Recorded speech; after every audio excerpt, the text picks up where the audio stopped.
Doug has over 30 years of experience analyzing global economies and financial markets. As I mentioned, he is the chief economist at BMO. And most recently, he also earned the #1 spot in the Starmine Awards for the most accurate forecasters for Canada in 2022. And I know everybody makes the joke about the economists and their predictability. Well, we have the guy who has the most predictability, so there's that.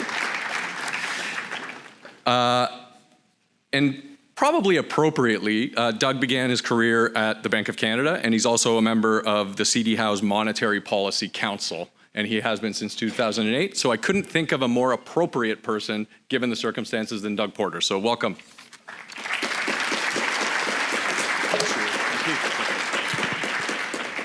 Thank you kindly, Sasha, and it's a pleasure to join you here tonight, even though it's a little bit of a surprise being here. I do appreciate the invitation from Great Brick, and I welcome the opportunity. I have to say, when we look back over the past year, probably the single biggest surprise in 2022 to economists, to markets, to policymakers was just how high inflation got, how sticky it was. I would say the biggest surprise this year has actually been how resilient and sturdy the economy has been. If you think back a year ago, or just around the start of 2023, the conventional wisdom, including ours, was that Canada and the US would go into a mild downturn, and it hasn't happened. So with that theme, I would like to conduct, with your indulgence, a very quick straw poll. I'm just gonna ask you a very simple question, yes or no answer, just your opinion, so there's no right or wrong here. Do you think Canada will be in a recession at any point over the next 12 months? How many people would say yes to that they think Canada will be in a recession at some point over the next 12 months? There's a lot of hands up. I don't want to count them all, but I would guess that was about 70% of the audience. How many people would say no, the economy would be fine and it'll sail through without a recession? Okay, it was probably more like 60-40. And finally, how many people think that I'm the one who should be answering that question over the next half hour or so? Yeah. Fair enough. So let's get right to it. So first of all, I think there's some good news on that front, and there's some less than good news. So first of all, the good news is, think of where we were on the inflation front just the summer of 22. Just as recently as the summer of 22, we had 9% inflation in the US, 8% inflation in Canada. We're now less than half of that. We're a little bit below 4% in both economies. I think that's good news. That's happened without, a serious downturn, without the unemployment rate going up. I actually think that's quite good news. We're at a much more sustainable level of inflation. We're not quite there yet. Ideally, central banks like 2% inflation. We got a way to go. I would actually argue that getting it from 9 to 4 was the easy part. Getting it from 4 to 2 is going to be a bit more of a challenge. It's going to take some time. But overall, we're well on the way to getting inflation to a more containable level. That's good news. The less good news is what's happened in the financial market just in the last couple months or so. We have just seen this steady grind higher in long-term interest rates. Now, I've got the 10-year US Treasury yield up there. That's just representative. That's one of the more important interest rates in the world, but basically we're seeing this right around the world. Long-term borrowing costs have just been marching higher. That's a very old, dated chart. We put it together this morning. The yield actually, after the close, hit 5% today. That's the first time since 2007 since we've seen the 10-year Treasury yield at 5%. That is a challenging piece of news for the outlook. And really what's going on here is essentially the market is finally buying into the view that the central banks have been telling us for quite some time, that we're looking at high or higher for longer, and basically that's being increasingly absorbed in the bond market. Now, what does this mean for growth? Well, let's start really big picture. We'll start with the global scene, and as I said at the outset, I think the surprise has been, how well the global economy has hung in there. A lot of people were looking for a recession, didn't happen. In fact, I think the main message here, there's a lot of information up there, but the main message is everybody's on the right-hand side. Every major economy managed to see some growth this year. That wasn't obvious. Back at the start of the year, we thought Britain, Europe, Russia would probably see outright declines, and instead everybody's managed to grow a little bit, and some economies have done a lot better than expected. I'll get into one of them in a minute.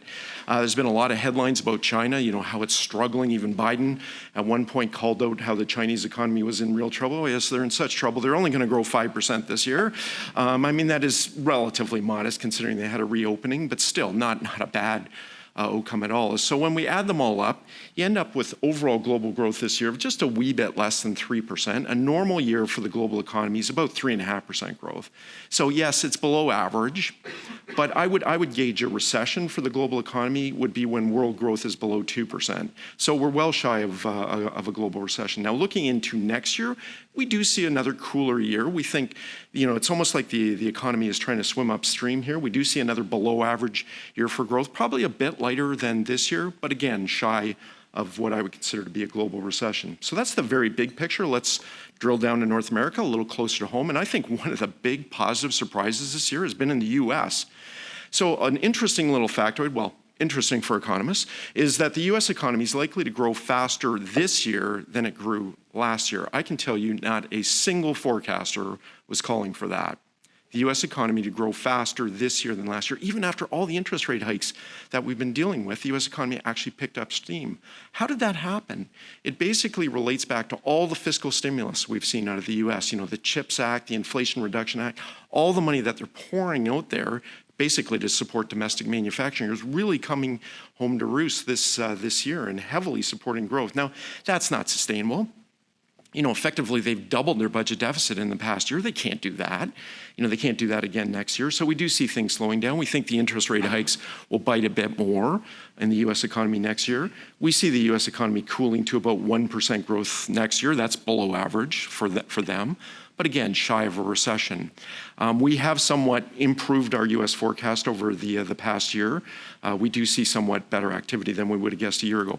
More recently, though, as I said, with that backup in long-term interest rates, the turmoil that we're seeing in the Mideast, we think that does raise the risks that we could have a bit of a harder landing than what we've got here. But for now, this is what we consider to be the most likely scenario for the U.S. economy.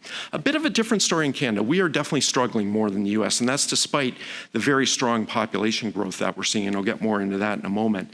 What's the difference between Canada and the U.S.? I'd put a lot of it down to the consumer.